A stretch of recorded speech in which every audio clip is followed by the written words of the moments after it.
This is the news in brief from the United Nations. There has been a dramatic increase in the number of civilian casualties due to cluster munitions in the last year. New data from the UN-partnered Cluster Munition Monitor Civil Society Group indicates 1,172 people were killed or injured in 2022, which is the highest number since regular reporting started in 2010. 95% were civilians. Most of the casualties were caused by cluster munition attacks in Ukraine. The report's authors say that the vast majority were carried out by Russian forces, although Ukrainian forces have also deployed them, causing civilian harm. Cluster munitions are weapons that are fired from the ground by artillery or dropped by aircraft.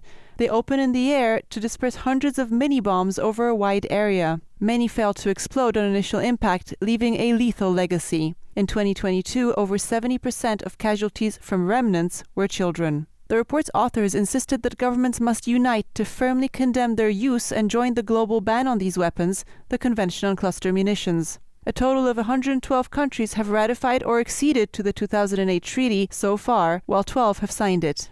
$125 million in humanitarian funding has been released from the UN's Emergency Response Fund to boost underfunded aid operations in 14 countries in Africa, Asia, the Americas, and the Middle East. The development comes as the UN Humanitarian Affairs Coordination Office, OHCHR, warned that the humanitarian plans for these countries were all under 36% funded. Afghanistan and Yemen, which OHCHR described as among the world's most protracted and neglected crises, topped the recipient list with $20 million each. UN Emergency Relief Coordinator Martin Griffiths stressed that the use of the funding to fill some of the gaps saved lives, and he deplored the cruel reality of funding shortages experienced by aid agencies right at a time when people's needs compelled them to scale up.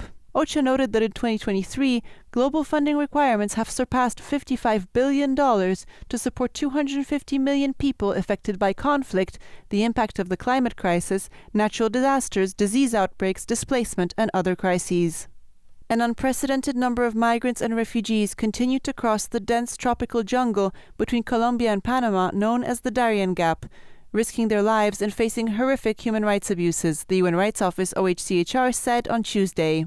So far this year, more than 330,000 people have crossed the Darien Gap on their journey to North America, the highest annual figure recorded to date, OHCHR said. 1 in 5 were children. With more, here's OHCHR spokesperson Marta Hurtado. Migrants and refugees are exposed to multiple human rights violations and abuses during their journey, including sexual violence, which is a particular risk for children, women, LGBTI people, and people with disabilities. There are also murders, disappearances, trafficking, robbery, and intimidation by organized crime groups. OHCHR said that with international support, the government of Panama has built 3 migration centers to provide shelter, food, healthcare, and water and sanitation for the people on the move, but capacity remains stretched. The UN office called on the international community to help close protection gaps and address the structural factors forcing people to leave their homes. Dominika, Tomaszewska-Mortimer, UN News.